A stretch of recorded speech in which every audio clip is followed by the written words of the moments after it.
आपने अभी बोला कि जो आरक्षण है वो आर्थिक स्थिति के हिसाब से देना चाहिए, बिल्कुल मैडम। पर उनके लिए ईडब्ल्यूएस तो है, गवर्नमेंट ईडब्ल्यूएस तो लाई है। मैडम हम एक बात कह रहे हैं, आपने 27% ओबीसी को दे दिया, 15% आपने एससी वर्ग को दे दिया, 10% आप जाकर के सामान्य वर्ग को देती। हम कहते हैं किसी को मत दो साहब, हमारे को नहीं चाहिए खैरात। आप एक बात बताइए, एक छात्र पास होता है, अच्छे नंबर लाता है 80 नंबर, उसका सिलेक्शन नहीं होता, एक 35 नंबर वाले का सिलेक्शन हो जाता है। ऐसा क्यों होना चाहिए?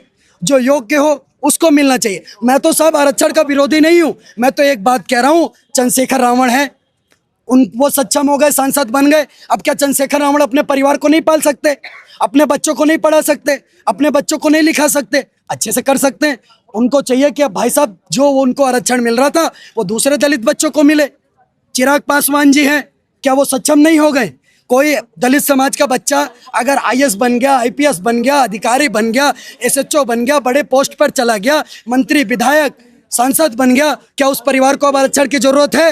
नहीं है। हम तो कह रहे हैं साहब, अगर आपको अब जरूरत नहीं है तो आप क्यों ले रहे हो? ये तो वही बात हो गई कि राजा का बच्चा ही राजा बनेगा। आप आम गरीब दलित बच्चे को आरक्षण कब दोगे? हम तो मैडम आपके चैनल पर एक बात और कह रहा हूँ, 10 साल और मत दो, 10 साल और एससी एसटी ओबीसी को आरक्षण दे दो। जो एक लिस्ट बना लो समीक्षा करके, जिनको आज तक नहीं मिला इन 10 साल में उनको दे दो। मेरा आपसे एक और क्वेश्चन है, इसको आर्थिक आधार पर कर दो। मेरा आपसे एक और क्वेश्चन है, आपने बोला कि जो एससी एसटी के लोग हैं वो भी एक अच्छे लेवल पे है, बट अगर आपने देखा होगा जितने भी छोटे काम है, या आप आज भी गांव में जाओ, अब भी कास्टिज्म बहुत बड़ा आपको देखना मिलता है, इवन उनके गांव तक अलग अलग होते हैं। तो अगर आप नहीं मैडम, ये देखिए, आप पता नहीं किस सदी में जी रही हैं, मुझे नहीं पता। मैं एक बात आपके चैनल पर कहना चाहता हूँ, अभी आपने महाकुंभ देखा, महाकुंभ के अंदर 60 करोड़ लोगों ने स्नान करने का काम करा। आप मुझे बता पाएंगे वहां दलित घाट था क्या, एससी घाट था क्या, स्वर्ण घाट था क्या? आप ये भी नहीं बता पाएंगे कि कितने करोड़ लोग जिन्होंने स्नान करा उसमें से दलित थे। अभी 7 करोड़ लोग कांवड़ लेकर के आए, अभी सावन का महीना चल रहा है, हरिद्वार से कांवड़ लेकर के आए, आप बताइए उसमें कितने दलित थे, कितने स्वर्ण थे, कितने एससी थे, कितने एसटी थे, कितने ओबीसी थे? ये बांटने की राजनीति ये मत करो, इस बात को समझो। आप सबको एक पैरेलल पर देखने का काम करो। साहब मैं तो फिर कह रहा हूं, 10 साल और दलितों को आरक्षण दो, जो परिवार सक्षम नहीं हो पाए हैं, चंद्रशेखर रावण जैसे लोगों को, जो दलित गरीब बच्चों का हक खाने का काम कर रहे हैं, इसकी समीक्षा करो। 10 साल और दलित गरीब बच्चों को। इंस्टाग्राम पे कुछ क्रिएटर्स हैं जो बोल रहे हैं आप कुछ भी कर लो, हम ये नहीं हटने देंगे। कौन कह रहा है? बहुत सारे क्रिएटर्स हैं ऐसे, बहुत सारे कमेंट्स भी ऐसे हैं कि तुम कुछ भी कर लो, हम नहीं ये तो वही बात हो गई, हम भी अपना आंदोलन शुरू करेंगे। ये तो वही बात हो गई। अभी कोई किसी को जाति सूचक शब्द कह दो तो मुकदमा दर्ज करा देंगे, लेकिन अगर आरक्षण का लाभ लेना है तो फिर सबसे पहले जाति घाट खेलेंगे। ऐसी बातें मत करो। आप ये क्यों नहीं कहते कि हम सक्षम बनेंगे?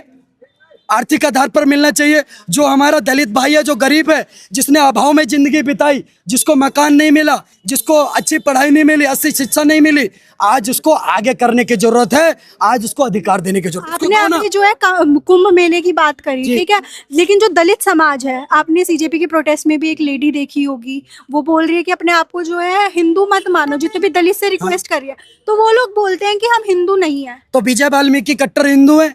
मेरे मित्र, मैं दिखाता हूँ आपको, विशाल चावड़िया भाई सनातन के लिए काम करते, बालीबीकी समाज से आते, ऐसे कितने आपको नाम गिना दूंगा।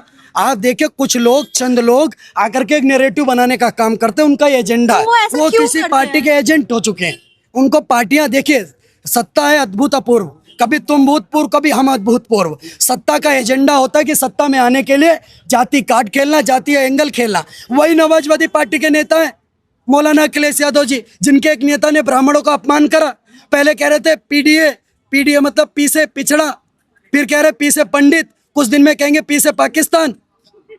आप बताओ, इनकी तो बात ही समझ में नहीं आती। ये वो लोग हैं जो आए दिन किसी न किसी का अपमान करने का काम करते। इनसे आप क्या उम्मीद करते हैं? आपने इतनी बैरिकेडिंग देखी, यहाँ पे अंदर भी नहीं जान दे रहे और लोगों को इकट्ठा तक नहीं होने दे रही। कोई बात नहीं, तो आपको लगता है कि ये जो प्रोटेस्ट है और लंबा चलेगा? कोई बात नहीं। हमारे समाज के बड़ों ने अगर कह दिया कि अंदर जाना है तो 5 मिनट के अंदर कैसे पहुंचते हैं हम दिखाएंगे। हमारे समाज के मुखिया बोले तो सही, क्या करना, एक ऑर्डर तो दे। अगर वो बोलेंगे कि अगली चाय गृह मंत्री जी के घर के बाहर पीनी है, हम पियेंगे। सैनिक है हम, समाज के लिए लड़ेंगे। जो